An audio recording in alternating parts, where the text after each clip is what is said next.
Hello guys, today I'm going to show you how you can take a screenshot or even record your screen on Windows 11 using a pre-installed application called Snipping Tool.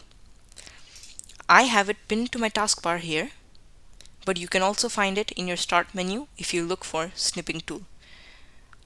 Once you click it, it opens up this user interface where you can change your mode of snipping. I have it set to screenshot mode, but you can change it to video recording mode, and there are a few other settings you can adjust over here as well. There you can find further settings under the settings page here. Now let's take a look at how to take a regular screenshot. So if you have to make sure this is in screenshot mode. Now if you select new, you can take a screenshot. Now there are multiple ways to take a screenshot.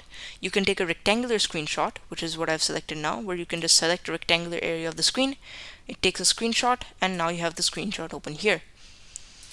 You can also take a freeform screenshot, which means you can draw the area which you want a screenshot of, and it will open that up in your editor. And you can also select window mode, which means it will take a screenshot of the whole window. Full screen mode does the same thing, it just takes a screenshot of the whole window. Now there are two other ways actually that you can access the snipping UI, or you can start a new snip. So one of the ways is to use the shortcut Windows key Shift S, and that takes you straight to the snipping area. You can select make a selection. It copies it to your clipboard and saves it if your snipping tool is set up that way. If you don't want it to save, there is a setting that you can change to fix that, and I will show you that soon. So if you select this, it takes you into your editor, and if you only want it to copy to your clipboard and you don't want it to save, then all you have to do is head into the settings, and you have to uncheck automatically save screenshots, and that's it.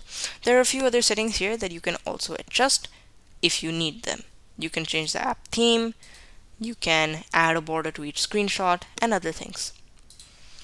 Now, the other way to access it is by pressing the print screen button on your keyboard if you have one. My keyboard has one, so I can just use that to take a screenshot. And it copies it to the clipboard now because I changed the setting. So now let me show you what you can do in the editor.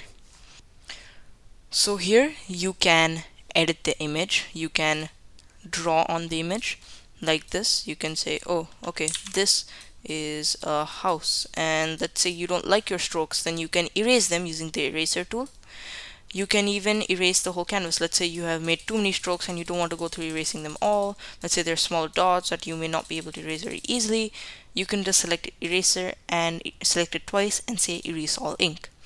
You can also use the highlighter tool to highlight any parts of the image to make them stand out. You can use the ruler to draw a straight line. Had some trouble there. You can use a protractor to draw a circle. You can use the touch tool, the touch drawing tool, so that people that have a touch screen can actually draw using their finger or using a touch pen. And you can also, of course, crop the image to a size that you might like. So these are the many features that are available with the snipping tool. Now let's look at how you can record your screen with it. Now if I select this button and say new, it gives you a screen recording mode. Here, if I select the area that I want to record and I say start, now it gives you a countdown and then it starts to record. Now it won't record your voice. However, you can save this as an MP4 file and upload your voice separately and put it together.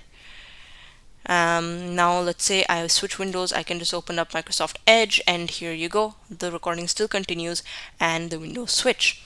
I'm going to close this and I'm going to stop recording, and now here I have my recording.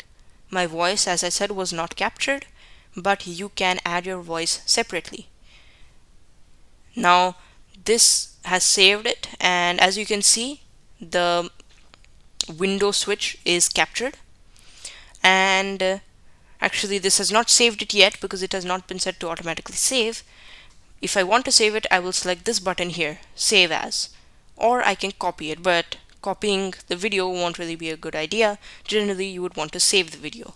If you're taking a screenshot, then you can copy the screenshot to your clipboard if you don't want it permanently or saved, temporarily or permanently saved on your computer. So that is how you can take a screenshot or a screen recording on Windows 11. I hope you enjoyed the video. Thank you for watching, and I'll see you next time.